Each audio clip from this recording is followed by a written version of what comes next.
नमस्कार दोस्तों, स्वागत है आप सभी का डिफेंस स्कोप पर, जहां हम बात करते हैं भारत के मिलिट्री अचीवमेंट्स, डिफेंस अपडेट्स और स्ट्रेटेजिक पार्टनरशिप के बारे में। तो चलिए शुरू करते हैं बिना किसी देरी के।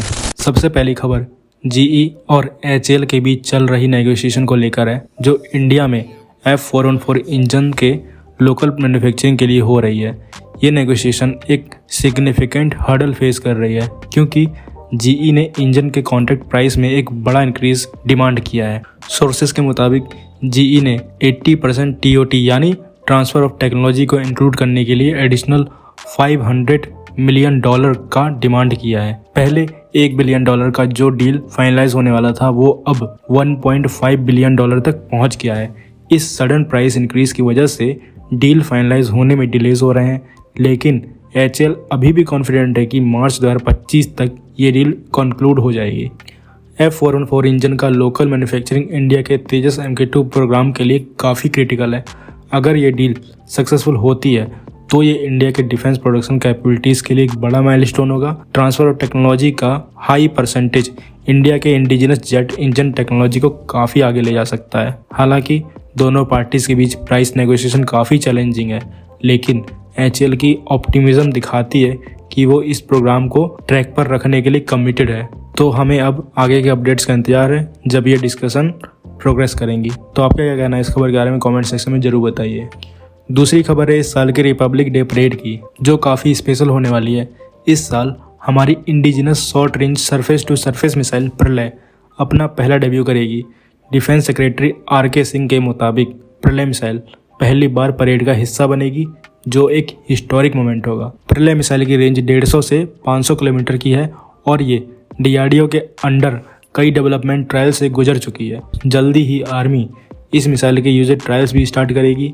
डिफेंस मिनिस्ट्री ने अब तक 250 मिसाइल्स के प्रिक्योरमेंट को अप्रूव किया है, जो फ्यूचर रॉकेट फोर्स का एक इंटीग्रल पार्ट बनने वाली है। इस रिपब्लिक डे परेड में एक और इंटरेस्टिंग चेंज ये है कि इस बार 3 सर्विसेज का एक जॉइंट टेबलू या झांकी होगी, जो ट्राई सर्विस जॉइंटनेस को रिप्रेजेंट करेगी। लेकिन इंडियन आर्मी का अपना अलग टेबलू भी होगा, जो उनकी यूनिक कंट्रीब्यूशन को हाईलाइट करेगा। एक और डेवलपमेंट ये है कि इंडिजिनस ध्रुव ALH इस साल के फ्लाई पास्ट का हिस्सा नहीं बनेगा, क्योंकि ALH ग्राउंडिंग एक सेटबैक रहा है। परेड में इस बार Indonesian president Prabowo Subianto chief guest होंगे, लेकिन ब्रह्मोस क्रूज मिसाइल की जकार्ता सेल से रिलेटेड स्पेकुलेशन को डिफेंस सेक्रेटरी ने क्लियर कर दिया है कि दोनों इवेंट्स कनेक्टेड नहीं है। तो आप क्या कहेंगे इस खबर के बारे में कमेंट सेक्शन में जरूर बताइए। अब अगली खबर की बात करें तो बाल्टिक सी के आसमान में एक टेंस मोमेंट विटनेस किया गया है, जब Russian S-400 air defence system ने अपने रडार से French maritime petrol aircraft Atlantic 2 को टारगेट किया। ये एयरक्राफ्ट नाटो के मिशन के तहत ऑब्जर्वेशन फ्लाइट कर रहा था, जो बाल्टिक सी में सबमरीन केबल्स के डैमेज होने के बाद डिप्लॉय किया गया था। इस मिशन का एम था सस्पिशियस वेसल को ट्रैक करना और मैरीटाइम सिक्योरिटी को इंश्योर करना। फ्लाइट के दौरान अटलांटिक 2 ने स्वीडन और बाल्टिक स्टेट्स के कोस्टल एरियाज का लगभग 5 घंटे तक सर्वे किया। इस पीरियड में लगभग 200 सिविलियन वेसल्स को इंस्पेक्ट किया गया, लेकिन कोई सस्पिशियस एक्टिविटी डिटेक्ट नहीं हुई। लेकिन एक दूसरा चैलेंज तब सामने आया जब रशियन फोर्सेस ने इलेक्ट्रॉनिक वॉरफेयर का इस्तेमाल करके एयरक्राफ्ट के सिस्टम में इंटरफेरेंस करने की कोशिश की। इसी के साथ S-400 सिस्टम के रडार से एयरक्राफ्ट को लॉक ऑन किया गया, जो कि एक अग्रेसिव और हॉस्टाइल एक्शन माना जाता है। फ्रेंच आर्मी के स्पोकपर्सन कर्नल G वैनेट ने इस इंसिडेंट को क्लैरिफाई करते हुए कहा कि ये रडार लॉक एक अग्रेसिव एक्शन जरूर था, लेकिन एयरक्राफ्ट के प्रोफेशनल क्रू की वजह से किसी तरह का एस्केलेशन होने से बच गया।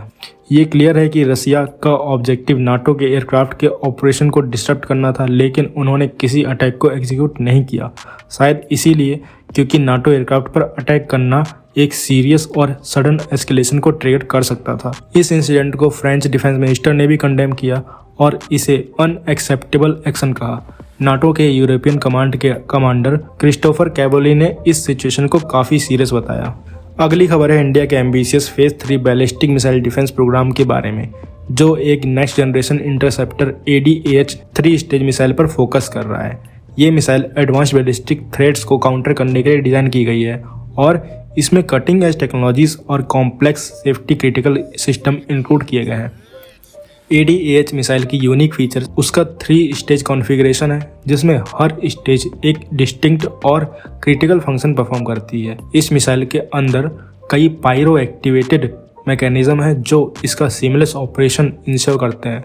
Warhead activation, stage separation, rocket motor initiation और थर्मल बैटरी फायरिंग जैसे फंक्शंस इन मैकेनिज्म की वजह से पॉसिबल होते हैं। ये सिस्टम एक्सप्लोजिव चार्जेस के जरिए ऑपरेट होते हैं जो एक प्रीसियस प्रोसेस के अंडर चलाए जाते हैं। सेफ्टी के लिए एक specialised safety igniter tester develop किया जा रहा है जो हैंडलिंग और टेस्टिंग के दौरान रिस्क को मिटिगेट करेगा। ADAH मिसाइल इंडिया के फेज 3 BMD प्रोग्राम के लिए एक सिग्निफिकेंट माइलस्टोन है जो सोफिस्टिकेटेड बैलिस्टिक थ्रेट्स के अगेंस्ट एक रोबस्ट डिफेंस सिस्टम प्रोवाइड करेगा। अगली खबर की बात करें तो इंडियन आर्मी ने एक स्ट्रेटेजिक डिसीजन लिया है जो कॉस्ट ऑप्टिमाइजेशन और कैपेबिलिटीज एनहांसमेंट के लिए काफी इंपॉर्टेंट है। आर्मी ने हाई कॉस्ट टैक्टिकल मिसाइल्स के प्रिक्योरमेंट को डिफर करने का सोचा है और इसके बदले DRDO के द्वारा डेवलप की गई गाइडेड पिनाका रॉकेट सिस्टम को अडॉप्ट करने पर फोकस किया है। गाइडेड पिनाका सिस्टम अब 2 नए वेरिएंट्स के साथ आता है, एक जो 120 किलोमीटर की रेंज तक जा सकता है और दूसरा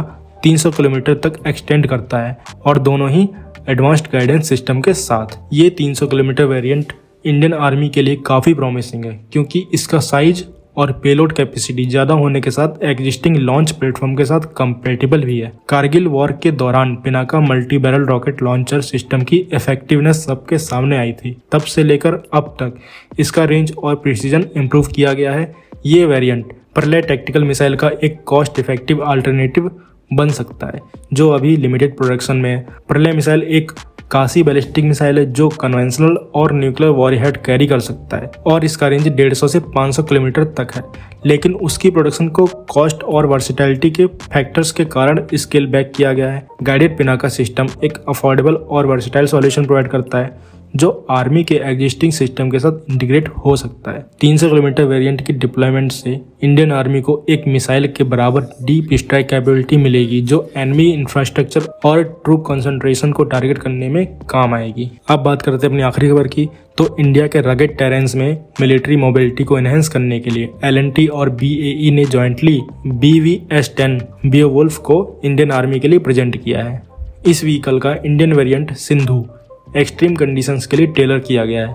ये ऑल टेरन व्हीकल्स लद्दाख के हार्श कंडीशन में रिगरस ट्रायल्स के दौरान अपनी कैपेबिलिटीज को प्रूव कर चुका है।